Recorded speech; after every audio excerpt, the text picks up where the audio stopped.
Thank you, Bank of America, for your support of our executive programs and your partnership with HACR overall. Now, for our final session of this afternoon, I'd like to introduce our moderator, someone near and dear to the HACR familia. She is a member of the HACR's Coalition Board and currently serves as our board treasurer. At Unidos US, she is Senior Vice President for Advancement and External Affairs. Please help me welcome Delia de la Vera to the stage.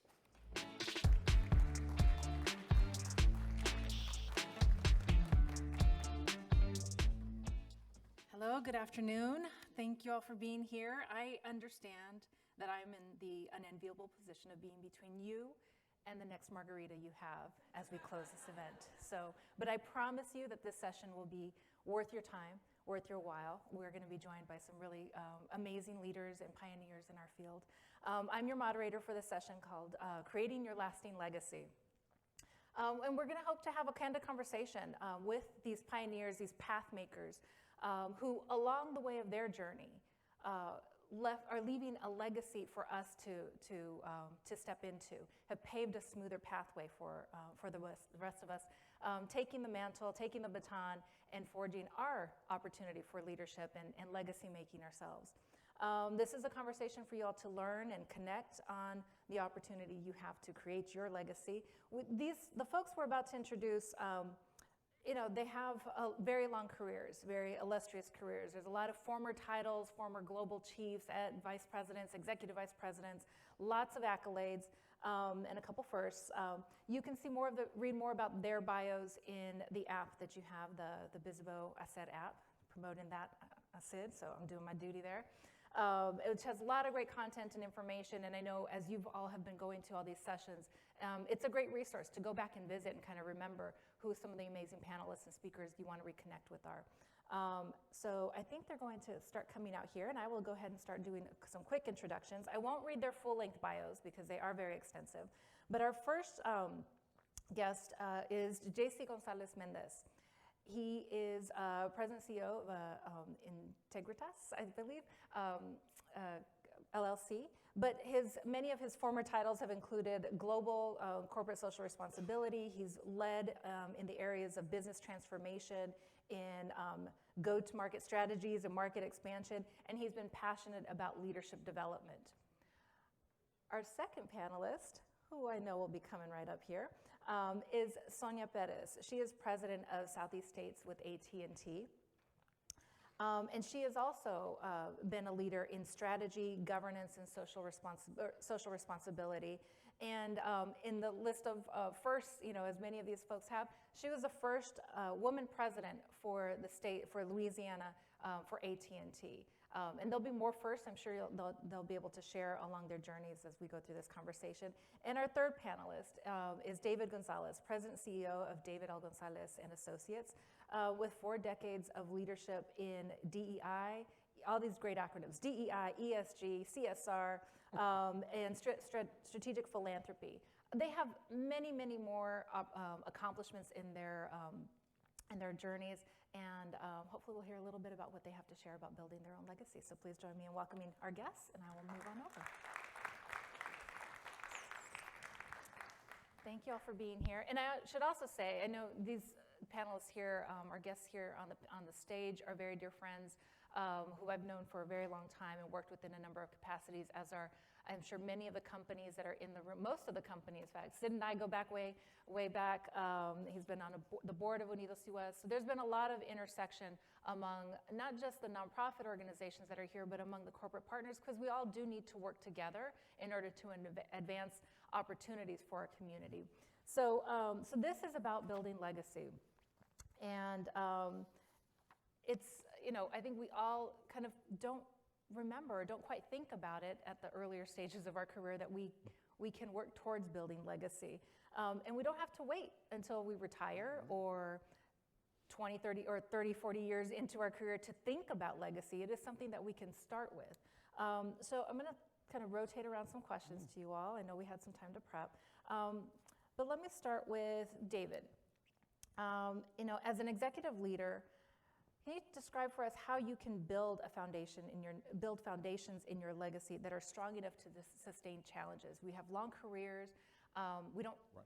You will have some of the fortune of being able to look back and think about what were some of those moments, what were some of those triggers, what were some of those steps that helped you realize that you are leaving a legacy now.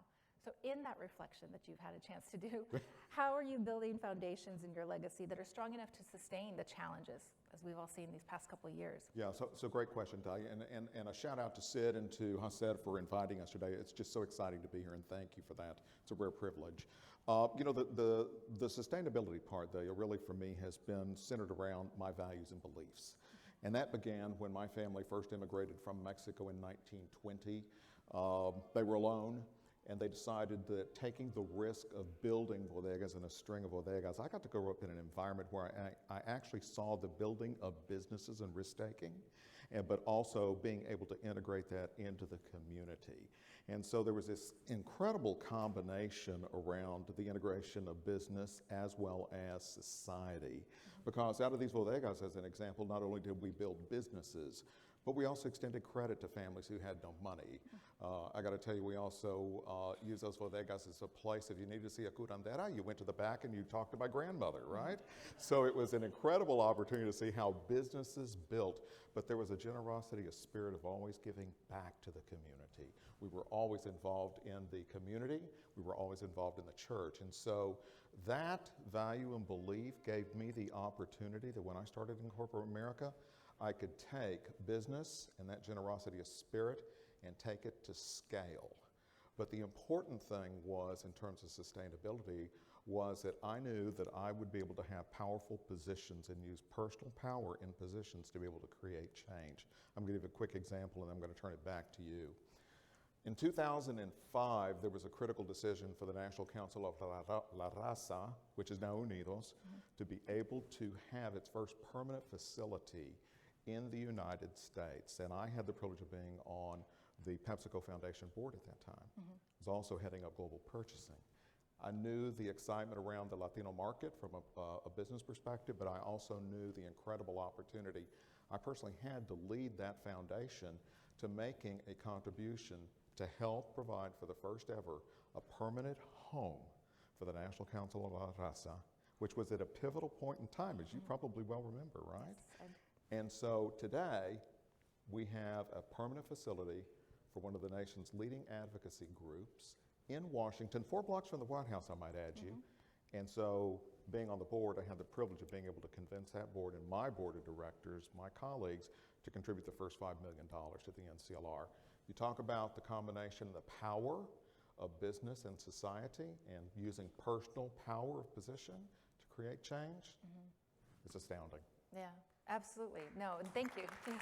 Yeah, great question, by the way. And Thank you. that isn't a facility just for NCLR or now Unidos US. That's a facility for the community. And NOSID and NSED have hosted events there, activities. We house several sister organizations in that building. And we did that because we wanted to have a destination for the community in DC. So we appreciate that. But what I'm also getting from what you just mentioned is a lot of entrepreneurialism from your very earliest days in how you think about what you can do with and for your community, as well as thinking creatively in a corporate structure of the systems that need to be pushed, flexed a little bit so you can look at or guide the company through your leadership, guide the company to thinking different ways about where their investments can have an enduring impact, not just for the company, but for the community as well. So JC, let me go to you next. What are some ideas you have or thoughts you have about building So the first, foundation? I was lucky enough to be on the board of directors of NCLR when that happened. So this is how community gets together Great point. forever. David said that it goes back to values and principles, and I couldn't disagree with that.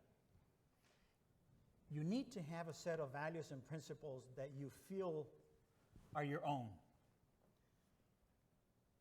But you cannot have 2 sets of values, one for my job, one for my family. You either have them or don't have them. If you don't think that your personal life has any influence on your professional life, think about Tiger Woods. So it's not only having those values and being able to repeat them, it's about being able to abide by those values. And what you do is so loud that people can't hear what you're saying. Let me repeat that. What you do is so loud that people cannot hear what you're saying. So having strong values and being as close as possible to them as you can, it will give you transparency. And that transparency then will get you into integrity. And no, don't think that I got that from Sol, because my company is GM Integritas Consulting. When I was thinking about the name to give it, I was struggling. And my middle daughter said, Dad, what's the most important value to you? I said, integrity. Well, there you have it. And that's how the name came about. So it's about having strong values and principles and remembering them and making sure that you're held against those standards day in and day out. The more predictable you become, the more relatable you become. And relatable leaders are the ones that people will walk through walls for, because they know what they stand for, they know what they believe in, and they know they're not going to let them down. Yeah, and that it's, I think something we might sometimes gloss over. We have values, we know what it is. So it's really important, I think, your point to be very clear and state that and be aware of how that is driving us, and that can drive us, and like you just mentioned in closing, how it inspires other people to follow suit. Sonia, let me go to you next. As you manage day-to-day needs and responsibilities of your leaders in your leadership roles, how do you keep your legacy in mind when making everyday decisions?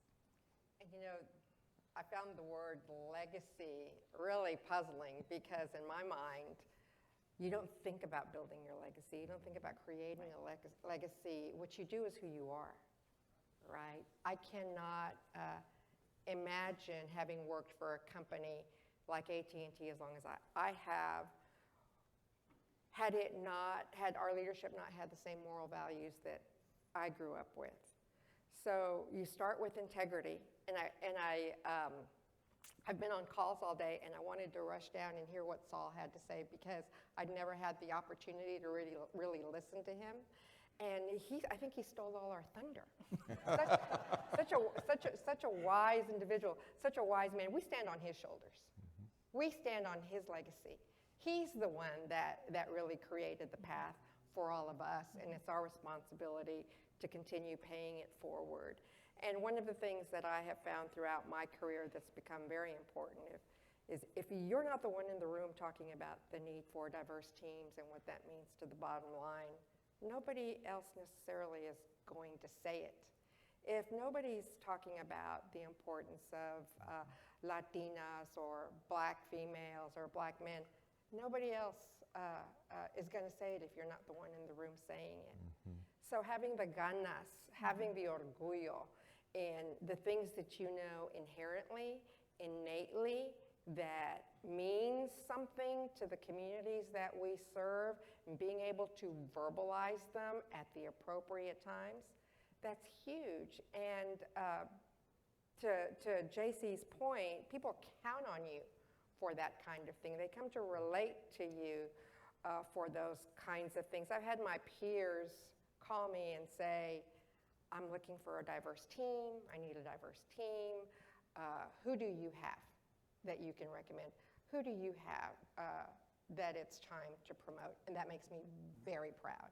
And the fact that I get those calls makes my work extraordinarily meaningful, because we're all operating on platforms across the country that we each want to be the best in every state, right? And the way that you do that, the way you drive the business, the way you grow the bottom line, is by making sure that you understand the needs of the communities that you serve.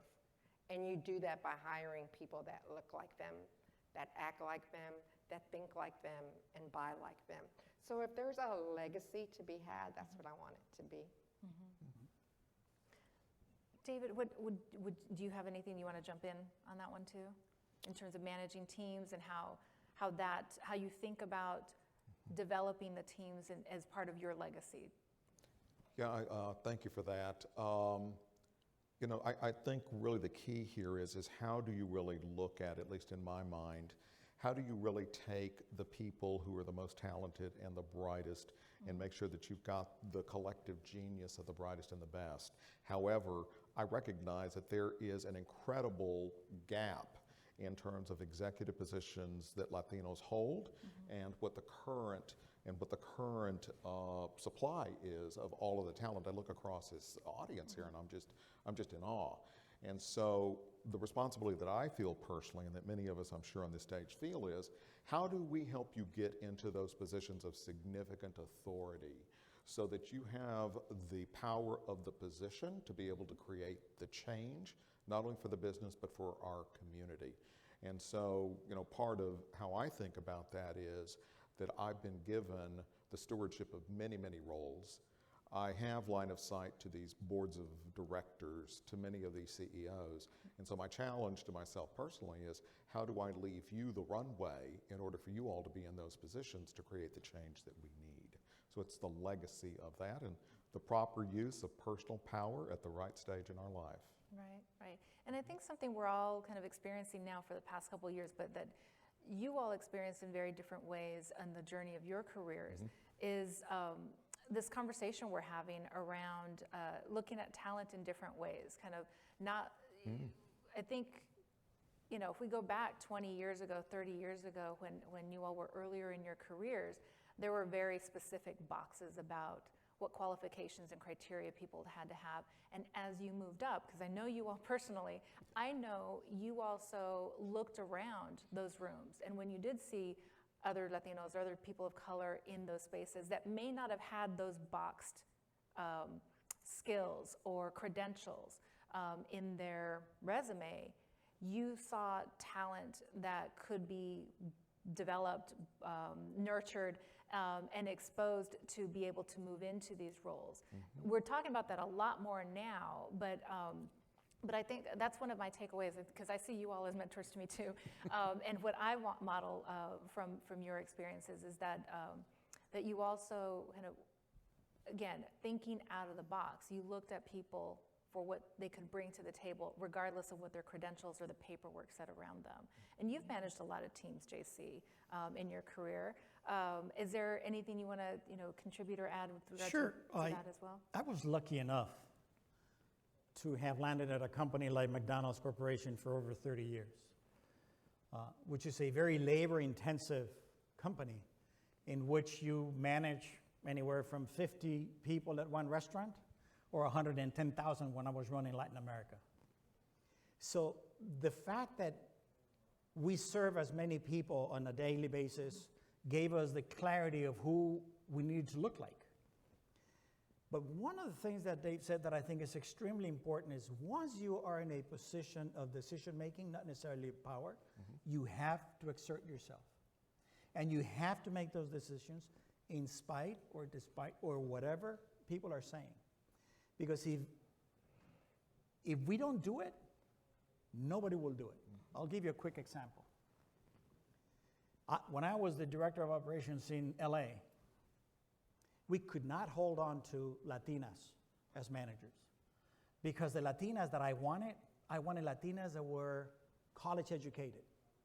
And la mamá no quería ver a la hija volteando hamburguesas después de haberla mandado a la universidad. I get it.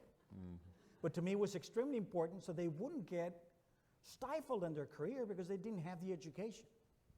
So we started an internship program here in LA. Ofelia Melendres is one of the prodigies that just retired as the regional vice president in Southern California and was elected to the board of Spirit.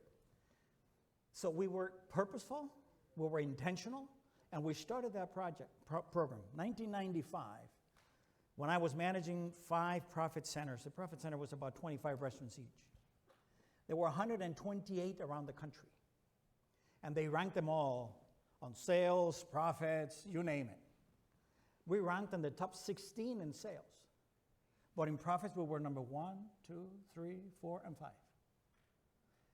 69% of my managers were women. 3/4 of that were Latinas. But if we hadn't done that 2 years in advance, we would not have been able to do it.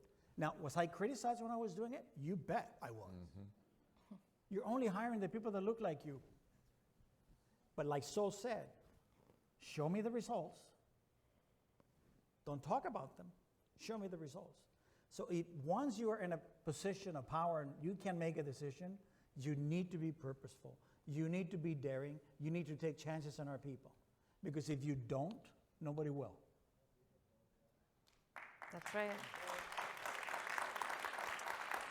I'm creating my other short list. I have so many lists of gems that you guys have shared with me, so I'm creating another one to share with at the end of the session too. I'm curious though, did you all have a mentor along the way that helped you have that courage to be able to try these different things, to challenge? So, well, I've always believed that your success, you are the architect of your success. But you can't do anything by yourself. Somebody has to open the door for you. See, talked about that earlier this morning. I've had over a dozen mentors. Some of them still have them. I mean, I still have them. Some of them, unfortunately, have passed. Today I have what I call my board of directors. There's 5 mentors that I've had over my career.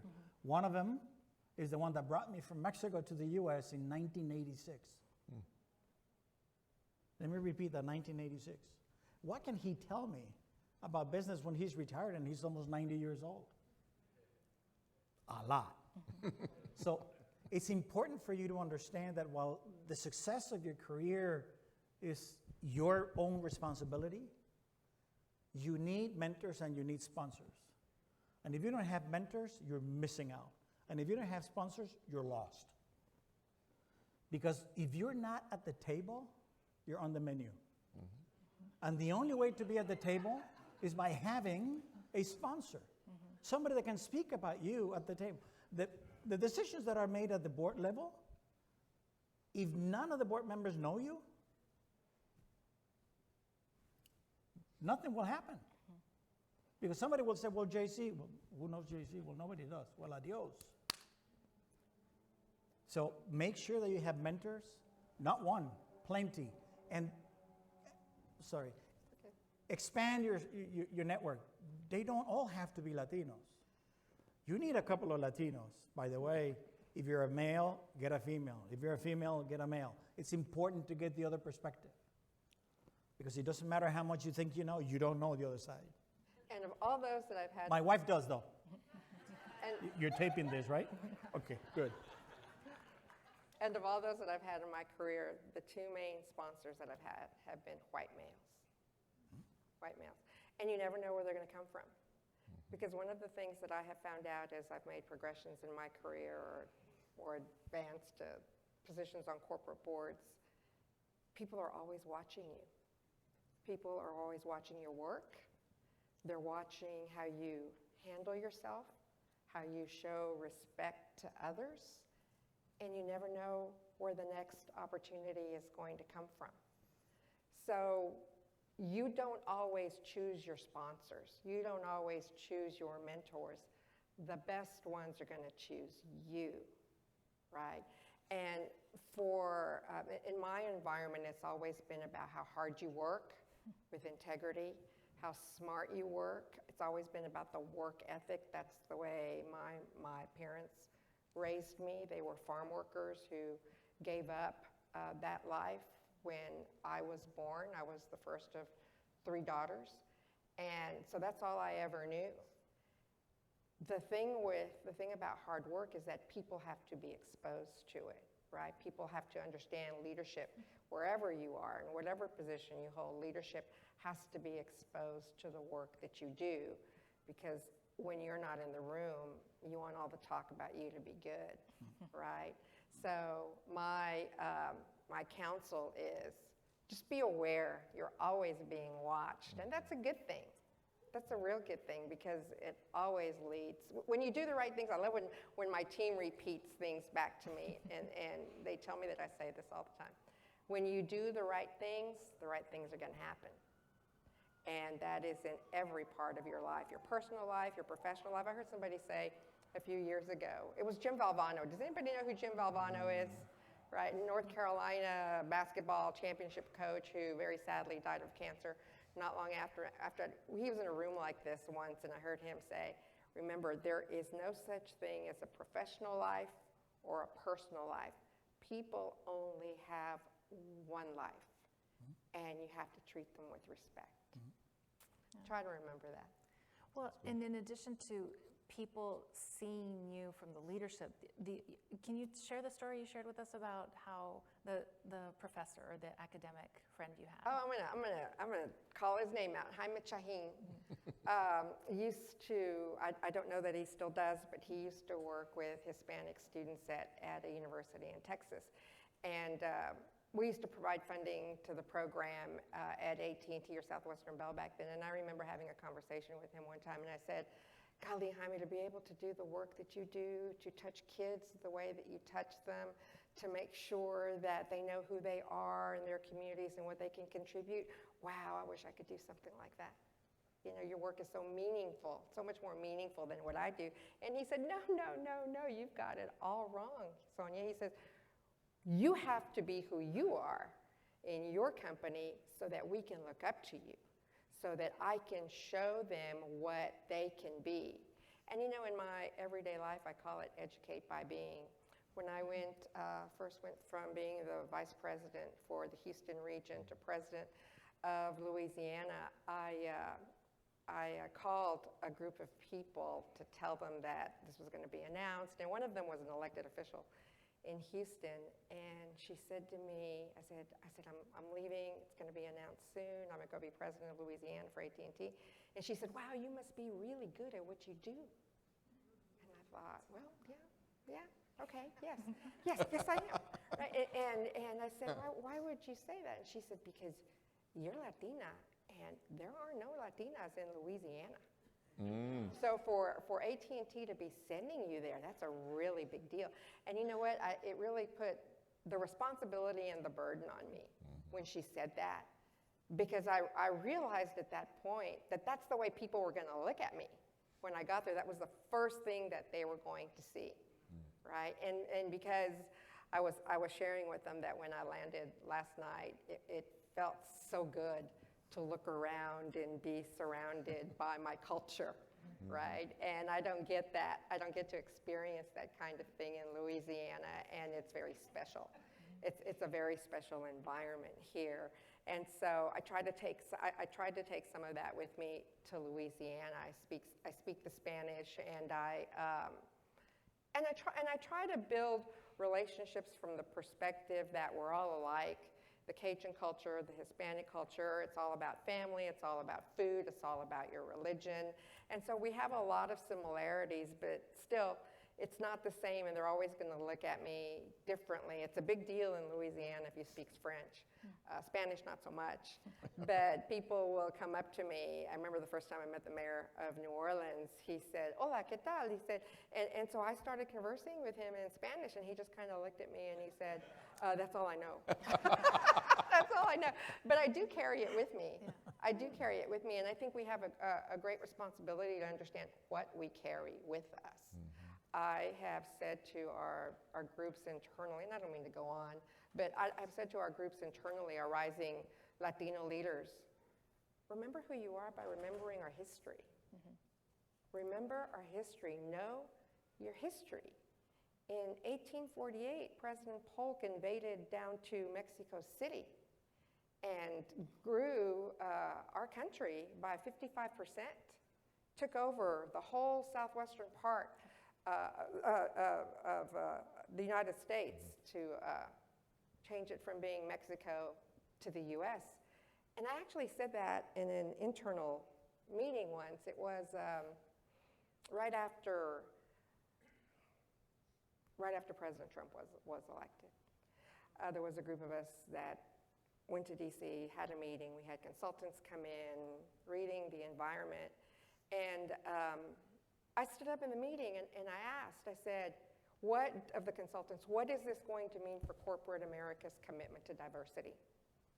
will corporate America continue down that path?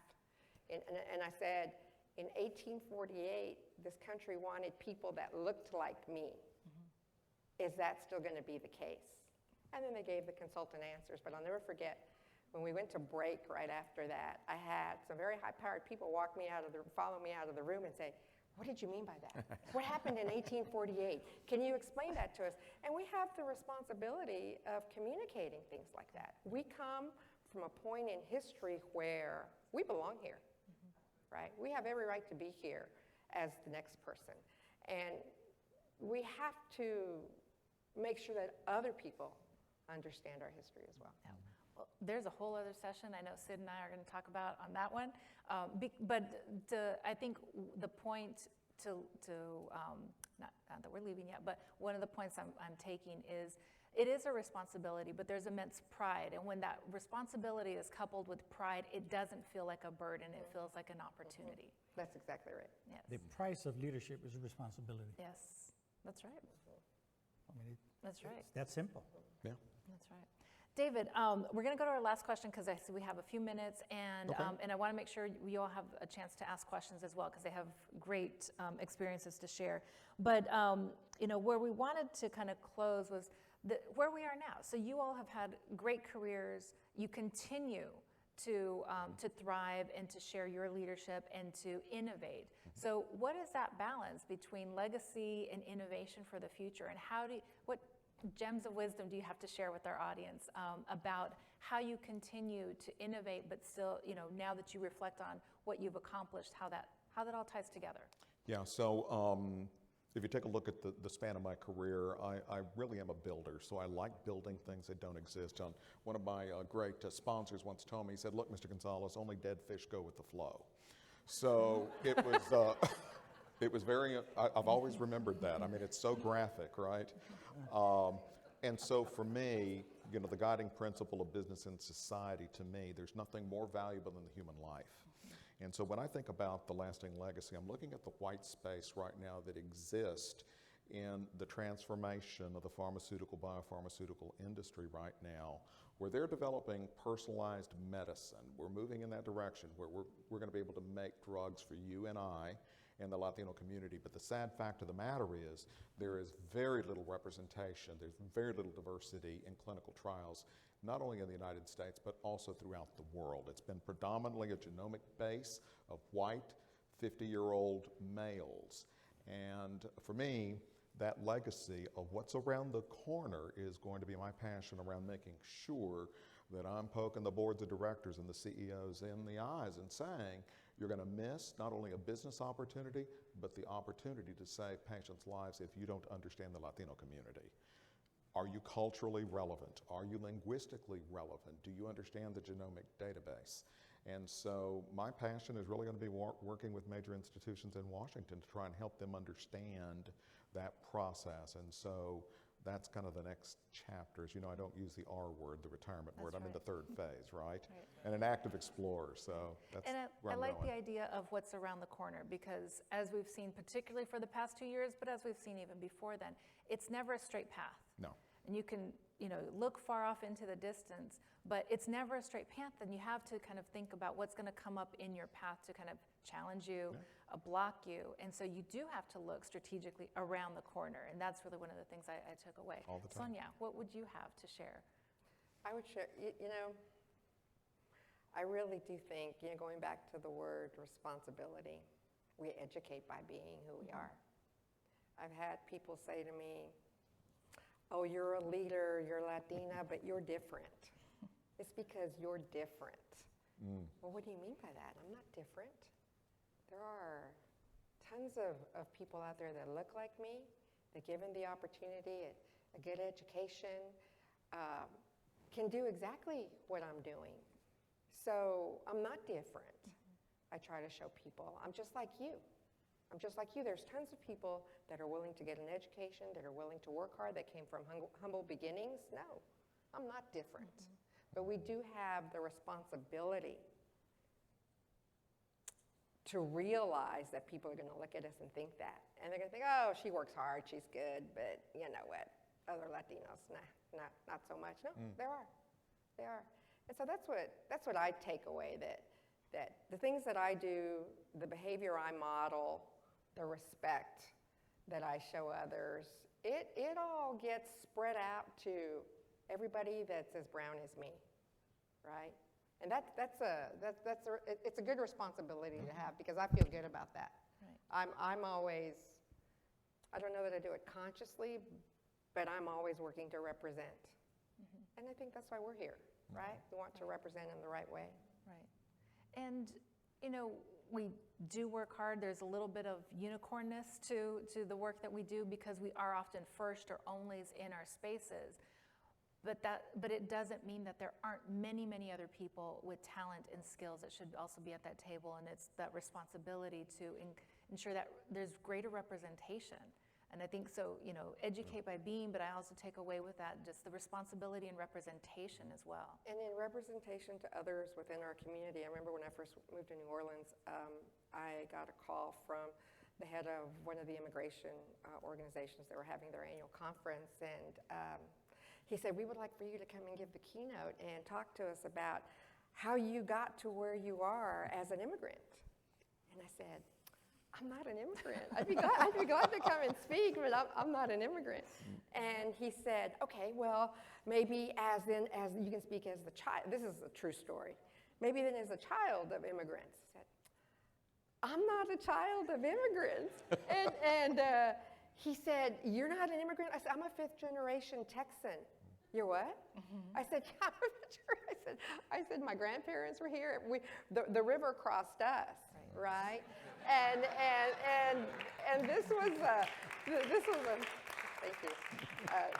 You have in Louisiana and New Orleans a largely Central American population, so it's also a responsibility that we have to educate others within our own culture about how we got here. And Absolutely. yeah, I don't know that I've ever had an experience quite like that one. Yeah. JC, we'll round it out with you. Between your long career and the work you continue to do, the leadership you continue to share with your clients, but also with other young leaders out there. So I retired, and I do know the meaning retirement. I retired 7 years ago.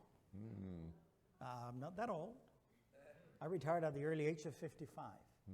But I defined retirement as doing what you want when you want. Yeah. I am as busy as I want, not as busy as I could be. And what I'm dedicating myself to is to continue to make a difference. I'll give you a couple of examples. I was lucky enough to sit on boards of national prominence like National Council of La Raza, Council of the Americas, the Tomás Rivera Policy Institute at USC. I sat on the board of the Marshall School of Business for 10 years. But when I retired, I got a call from Roosevelt University, a small privately held university in Chicago, 4,000 students, not SC,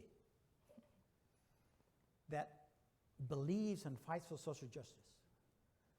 When I toured the campus and I saw that 35% of the students are Latinos, I said, I'm in. Yeah. See the difference? USC, Roosevelt. I sit on the board of Northwestern Medicine. Why? Because through my career, when I had the opportunity to be with Ronald McDonald House Charities, I know how difficult it is access to medicine for a lot of our people. So I continue to be very purposeful. The company that I created, GM Integritas Consulting, it was with the only purpose of helping a Mexican veteran of war, a spice mix company, to go through the McDonald's gridlock. It was a $300,000 company. It's a $6 million today. To me, that's how I can continue to make a difference. But now I can be much more purposeful because I am not being told, well, you gotta be careful because this is too much on this side. I couldn't care less because right now I can do whatever I want. Exactly. But I think it's important that we never forget where we came from. The story that you told is so true. Yep. But don't you forget that 1587 is when La Florida in San Agustin was founded. This is 300 years prior to when we declare independence. The history of this country goes back to 250 years.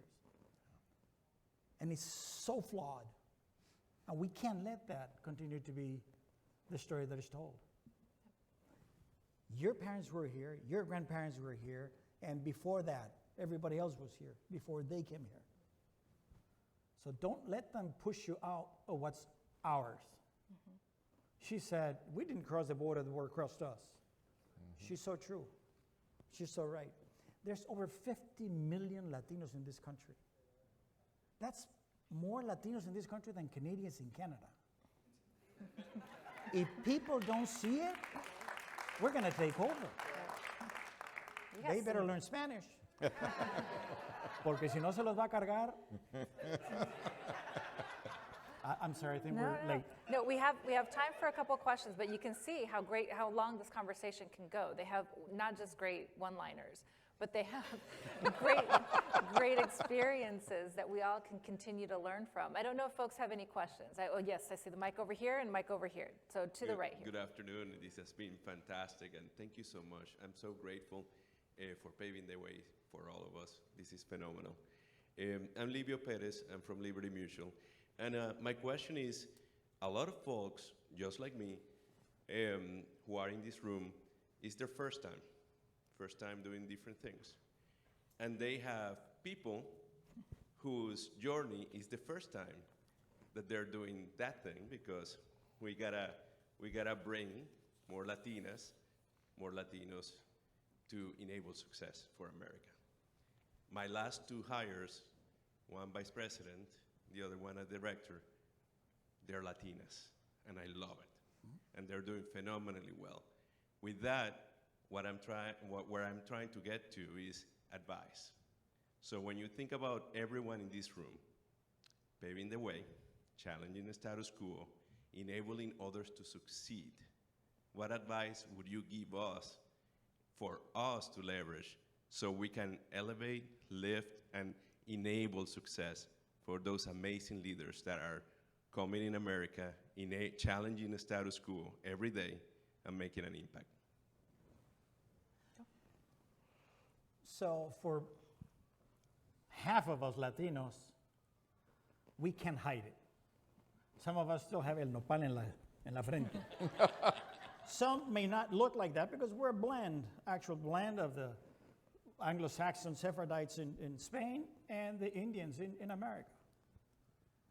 So that you cannot forget that they're going to see that. Use that to your advantage. Open the doors because of that. Now, the problem is that you're going to have to work twice as hard. Yeah. And if you don't think so, if you think that that's unfair, then corporate America is not for you. You need to understand that the road to success is a toll road. It's not a freeway like in California. You have to pay your dues to get to where you want to go. And also, it's not a straight line. You got to go back, you got to go sideways, you got to go here, you got to go there. But if there's no struggle, why would you be celebrating?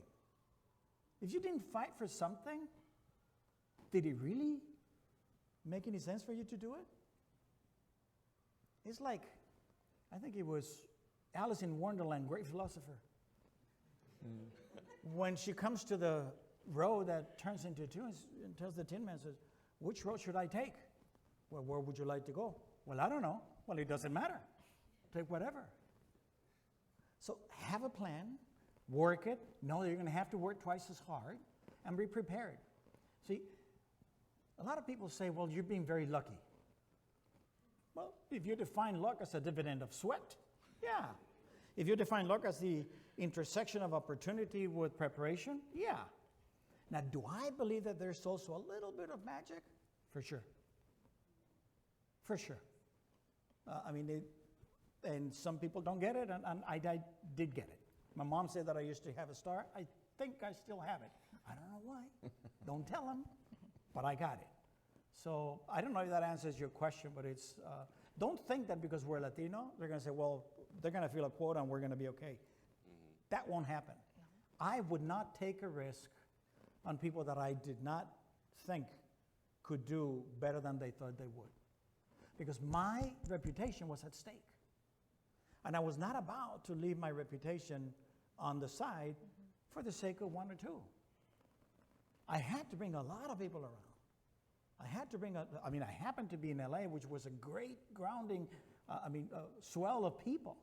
But nobody knew them because they didn't speak the language. They would go to the stores and they wouldn't be able to communicate. They didn't know who they have. So McDonald's was smart because they put me here. Says, you need to help those guys. And we did. So anyway, that's a long-winded answer to your question. Yeah, let me just add on one thing, because I think, just listening over the past couple of days, I've been struck by one thing, and that is that we have so much more to offer than we're willing to say. And what I mean by that is that this is an additive model for Latino executives. And so my view, having run big businesses, is focus on the areas that are the most prominent in the need of a business solution. Look at where you can add the value and tie it directly to the spine of the P&L and figure out what that value is and the value that you can add as a Latino. If you're in consumer products goods, look at the double-digit growth that is happening in the consumer market. You've got line of sight to that particular market. You've got relationships. You understand how that market can grow and help that business grow that top line. If you're an entrepreneur, focus on the middle of the P&L. Latino businesses out-innovate at lower cost and can help manage down the middle of the P&L and increase cash flow to a business. Greed is universal among CEOs. So I think it's really important to be able to balance your views of the world with how do you drive that business. And it's even more basic than that, even, David, and I'm sure you'll agree. Be collaborative. Yeah. Understand that you are not working on an island. You are not working in isolation. You're working as part of a larger team. They have to like you. They have to want to work with you. They have to value what you bring to the table.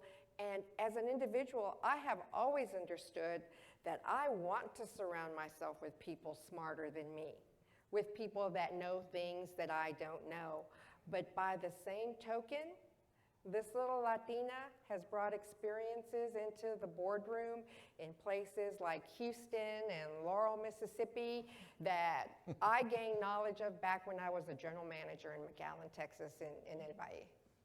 Okay, and don't lose sight of that. The other thing that I would caution you about too is we got to work hard.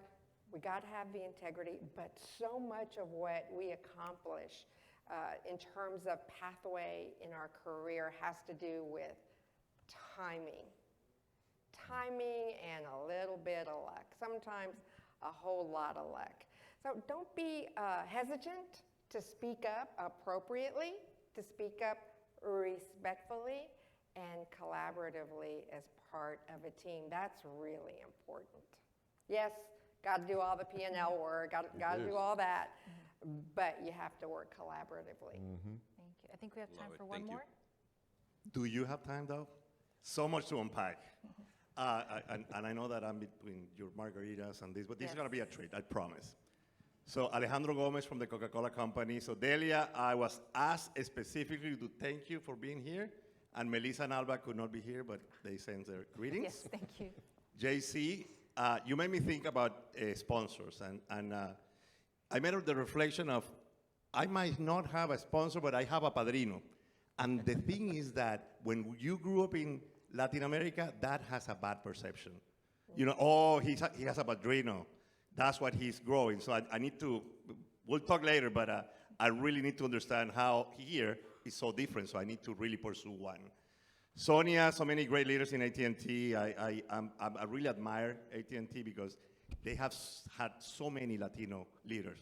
And actually, I went to school in Mississippi, so I know how it feels to be a Latino in the Southeast, the Deep South.